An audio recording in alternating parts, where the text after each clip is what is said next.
What's going on, guys? Luffy Murdoch here, and here today to bring you episode 3 of the season 4 or 3 of the 7 Deadly Sins. I want to start this review by saying that 7 Deadly Sins is back on track as far as the quality that the original seasons had, despite it lacking in animation visuals. But this season has definitely picked up from episode 3, the visuals and animation up to standard with today's day and age, at least anyway, I think anyway. And also, yes, the story is really picking up and getting better. So yeah, without further ado, let's get into episode 3. Also in this episode we get to find out a bit more about the demons and in fact about the goddesses, so we'll talk about that in a bit. But yeah, we start off back with Diane and King in the demon commander forms, going up against this random I totally forgot his name, but he's another giant, and he's going up against King and Diane. And yeah, despite King and Diane thinking that they can't win this fight, and also meliodas, because of the other dude's commandments, they can't really leave without going in without a fight, so they have no choice but to go in. But they pretty much like wipe the floor with the 10 commandments, and yeah, and King meliodas comes in with not the final blow, but the other dude gets away, and so yeah, he just runs away. And Elizabeth was fine on the rest of the demons in the background, and she goddess Elizabeth that is, and all the demons like walked away because she sense they didn't want to fight.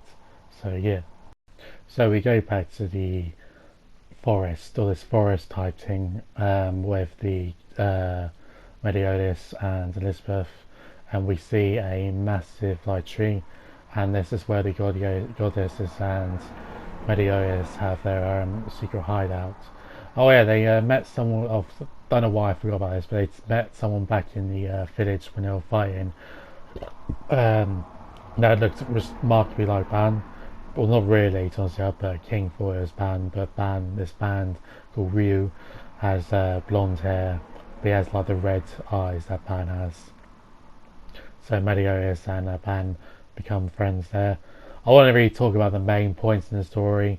If there's extra bits of dialogue, by the way, when you watch it for yourself, or if you've already watched it, you can take it as it is. I don't really want to go too deep, as this review will be way too long. But yeah, I'll talk about it briefly. But yeah, I won't go massively into detail about stuff. Anyway, we get to meet some other goddesses too, or goddess or god or whatever, if you know what I mean. But yeah, two of them, they really seem like horrible people, Tansya, compared to Elizabeth, which is nice. And yeah, she's very protective of meliodas at this point, despite him being strong and stuff. She feels need to protect him. She goes on to say, like, why would you try and destroy all the demons? Why would you say that in front of meliodas? And they're not really seem bothered, despite he's fighting on their sides and that sort of thing. So yeah, not very nice people. And then there's as you probably will learn later, pretty upsetting. Or I don't know. I thought it was about upsetting, considering they are one of the people that unfortunately went down with it. But yeah.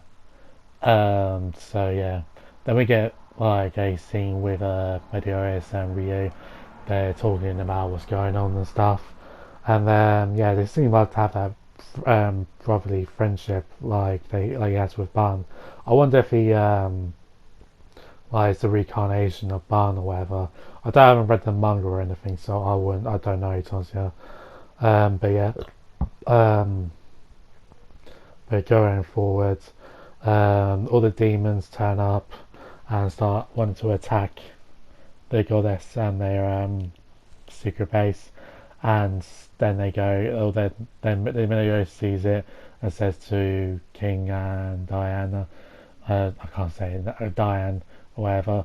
But yes, I'll have to go and speak to him while you're away back here. But King and Diana eventually say to him like, you need to, we need to be with you because there's like thousands of them, including the Ten Commandments.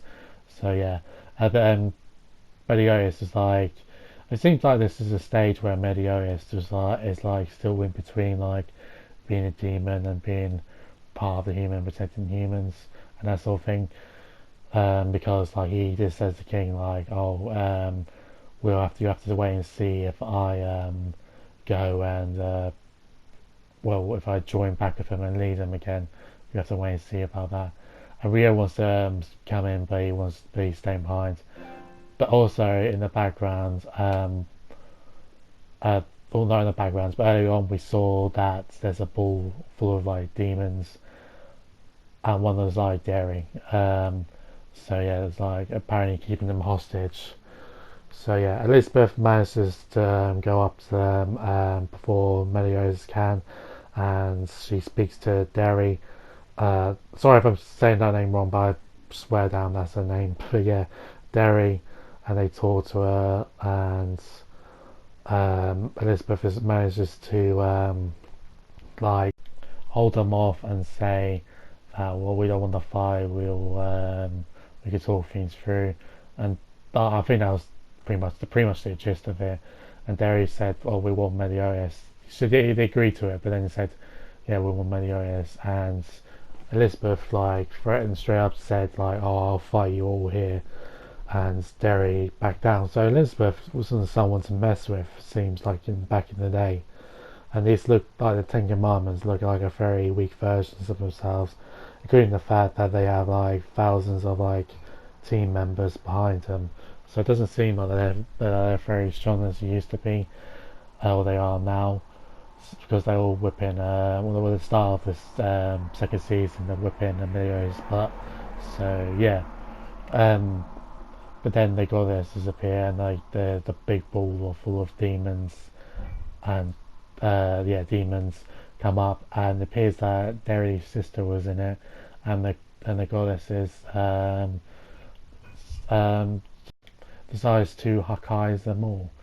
So yeah, like destroy everyone. So they killed Derry's sister in the process. Naturally, Derry's not very happy about this, and yeah, that's pretty much the end of this episode.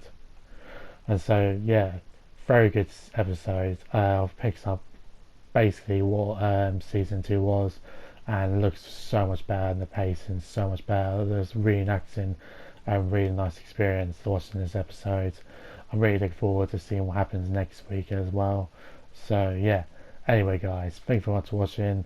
I'll be reviewing this every week now, definite. I'll start, I don't really know if you care, anybody cares really, but I'm not going to be reviewing Day of the Immortal every week. It's very hard for me to understand, and I think I need to know a bit more about Japanese like history and that sort of thing to understand it a bit more. But yeah, I'm not. Day of the Immortal is really good, by the way, but I don't really know what's going on.